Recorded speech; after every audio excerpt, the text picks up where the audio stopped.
katika jina la Yesu Kristo. Tunawapenda sana. Karibuni tubarikiwe sote. Jesus Generation inawaletea Yohana 4:1-26. Yesu na mwanamke Msamaria. Karibu.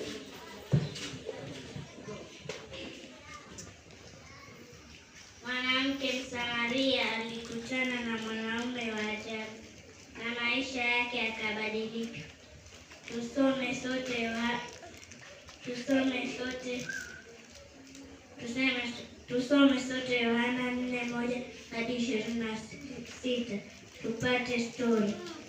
Tupate story kamili. Usiachwe nyuma.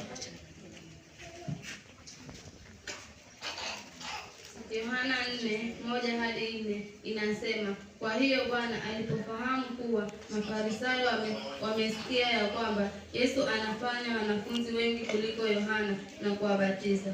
Although Yesu hakubatiza bali wanafunzi ndio waliobatiza. Hivyo basi aliacha Uyahudi akaenda zake tena mpaka Galilaya.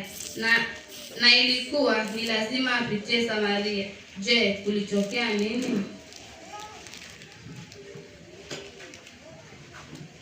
Yohana 4:5 inasema, basi Yesu akafika mji wa Samaria uitao Sikari, karibu na lile shamba ambalo Yakobo alimpa mwanawe Yusufu. Haya, kumbe wazazi wanapaswa kuwapa watoto wao urithi. So, wewe mzazi wa Temple of Deliverance,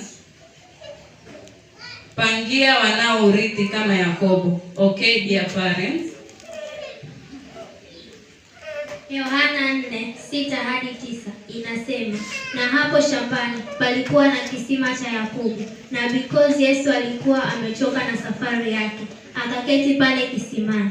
Nayo ilikuwa yapata saa 6, yaani jua la utosini. Kisha akaja mwanamke Msamaria kuteka maji. Yesu akamwambia, nipe maji ninywe.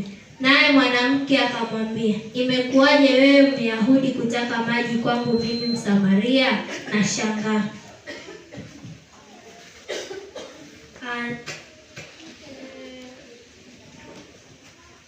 Ala inamaanisha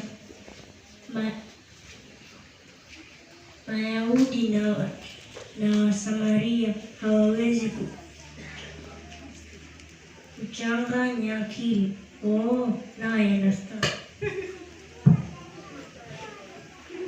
Yohana 4:10-12 inasema, Yesu akamjia akamwambia, binti, kama ungalijua karama ya Mungu, naye ni nani akwambie